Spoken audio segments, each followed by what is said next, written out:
Yes, so to start with, the call between President Trump and President Putin went, maybe we can say, in a more stable manner, and ending up with promises of hockey matches, if I'm correct.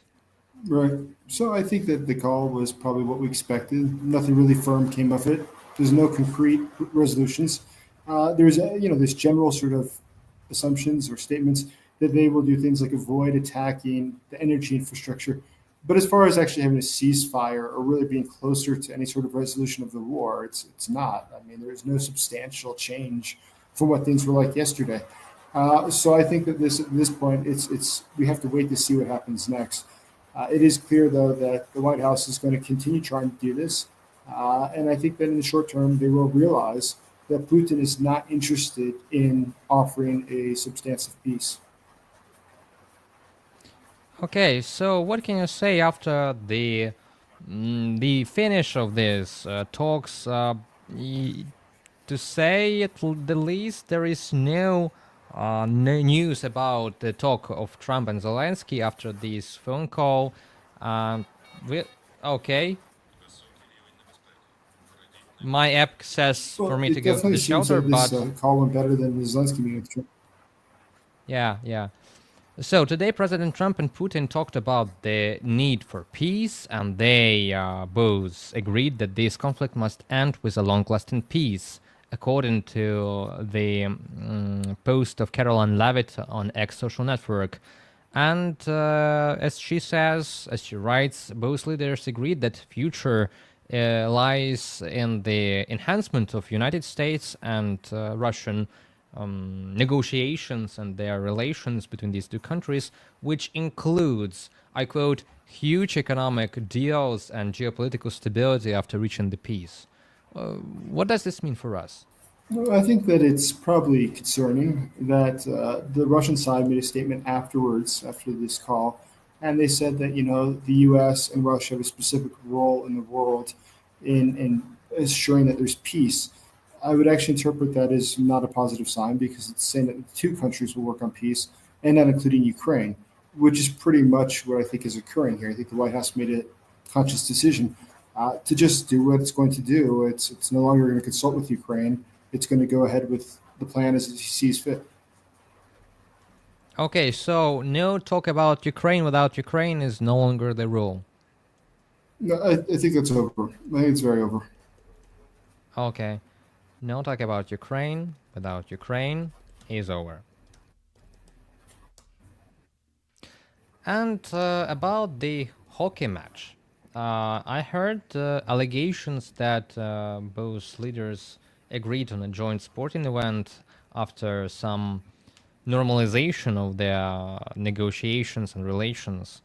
As far as I'm concerned, they agreed on the partial ceasefire, but this plan is still needs to be agreed upon in Kyiv, and we don't know the details. Well, the partial ceasefire is just simply not striking specific facilities. I don't think there's going to be a problem with that. I think that's going to be very easy to agree to. It's definitely probably in Ukraine's interest, just given the fact that Ukraine's going to have significant problems rebuilding the infrastructure without foreign assistance, of which the United States was a major partner, and the U.S. has now backed out. So unfortunately, this has put it tilted everything. It's going to be very difficult for Ukraine to have a lot of leverage. The conversation because the U.S. side, the White House specifically, is putting so much pressure on Ukraine, and it's not equally applying the pressure to Russia. So going ahead, I think it is going to be a very challenging time for Ukraine, and it's really we just have to wait to see what happens next. Okay. So we are in an unstable and undecided situation right now. As far as I am concerned, you have some lesson in the university later, so we'll have to set you free from our live stream just in a couple of minutes. Am I correct? That's true. Okay. So for the last question, do you think that economic economic cooperation and those economic deals will lead to some sustainable peace and polarization of the world, like it was in Cold War era, or we are witnessing some nothing more than just a couple of deals that will mean nothing for the Kremlin, in fact, because they are notorious for breaking deals and peace deals made with Western partners. Well, that's the case. I mean, I think we all recognize at this point that we can't trust the Kremlin. We can't trust Putin. That's quite clear to everybody. And unfortunately, I think the White House has not come to that conclusion yet. And at this point, they're so gun ho, desperate to just end the war. That I think it's looking like it's come against the advantage of Ukraine. It's very unclear what's going to happen as far as peacekeepers go, or who's going to enforce any sort of a treaty. So if there's a violation, who's responsible for enforcing it? And they don't discuss this. They don't discuss, what would be the security plan for Ukraine? How is the security of Ukraine going to be guaranteed? They don't discuss that at all. So when you look at all these things, I think it's just a lot of very bad signs. I don't see anything at this point that gives me a lot of optimism as to where things are going.